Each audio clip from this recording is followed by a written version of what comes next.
अच्छा सारा चीज़ आपको मालूम है। बताइए जनता को क्या करेंगे पर्यावरण पे, कैसे हम लोग फ़ोकस करें ताकि संतुलित रहे हमारा पर्यावरण? देखिए, पर्यावरण पर तो निश्चित रूप से सबको सोचना चाहिए।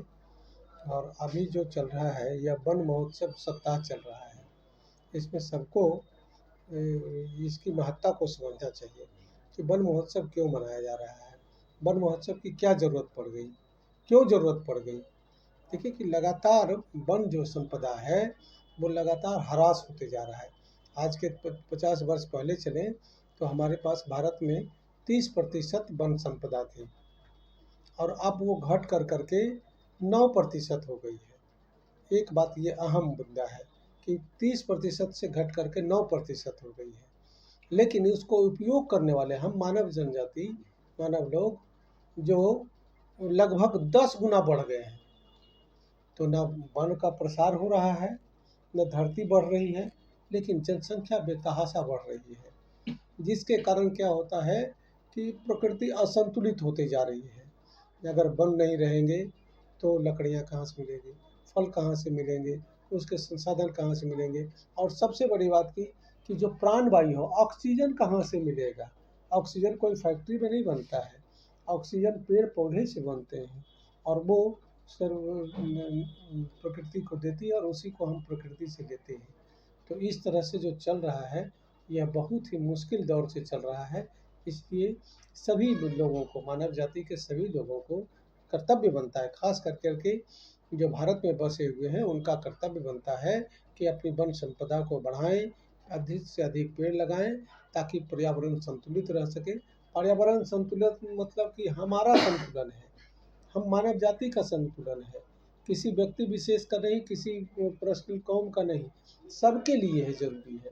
ऑक्सीजन सबके लिए ज़रूरी है, फल सबके लिए ज़रूरी है, संसाधन वन का संसाधन सबके लिए ज़रूरी है, स्वस्थ वातावरण सबको ज़रूरी है, स्वस्थ शुद्ध वायु सबको ज़रूरत है, शुद्ध जल सबको ज़रूरत है, अच्छे सॉइल जो मिट्टी है उसको सबको ज़रूरत है।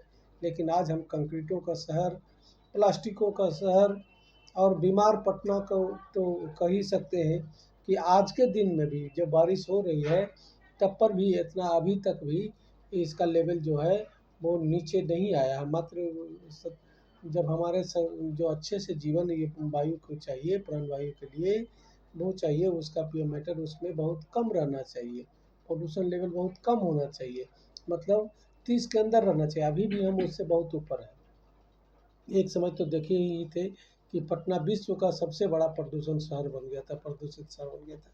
तो इन सब से बचाव के लिए मैं आज से सबको आग्रह करता हूं कि वन महोत्सव के जरिए ये मैसेज देना चाहिए, आप लोग को भी यह मैसेज देना चाहिए कि अधिक से अधिक पेड़ लगाएं। सब लोग, एक आदमी का ये प्रयास नहीं हो सकता है, सब मिल कर करके अगर प्रयास करेंगे तभी जा कर करके हमारा पर्यावरण बचेगा, हमारा धरती हरित धरती बनेगी, स्वस्थ धरती बनेगी, और स्वस्थ धरती ही वर्षा को आकर्षित करेगी, वर्षे अच्छा होंगे और उसके साथ साथ वो वायु को शुद्ध करेगी। तो वायु भी प्रदूषित नहीं रहेगा, शुद्ध हो जाएगा। तो इस तरह से इन पर निश्चित रूप से सबको ध्यान देना चाहिए और लगातार अपने जीवन को सदुपयोगी बनाने के लिए पेड़ लगाना चाहिए। शिक्षा तो ले ही रहे हैं, साथ साथ में पेड़ भी लगाना चाहिए।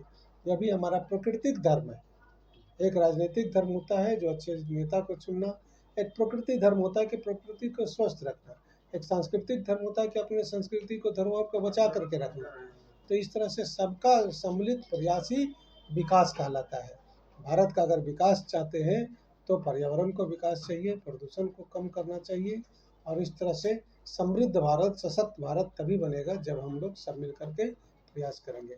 आप लोगों को बहुत बहुत धन्यवाद। और हमारे जो श्रोता सुन रहे हैं वो इसे अमल में लाएं और प्रकृति को बचाएं, प्रकृति के साथ चलें, प्रकृति से बाहर ना चलें, ताकि आपका जनजीवन जो है वो समृद्ध और स्वस्थ हो सके। बहुत बहुत धन्यवाद। डॉक्टर साहब एक सवाल आप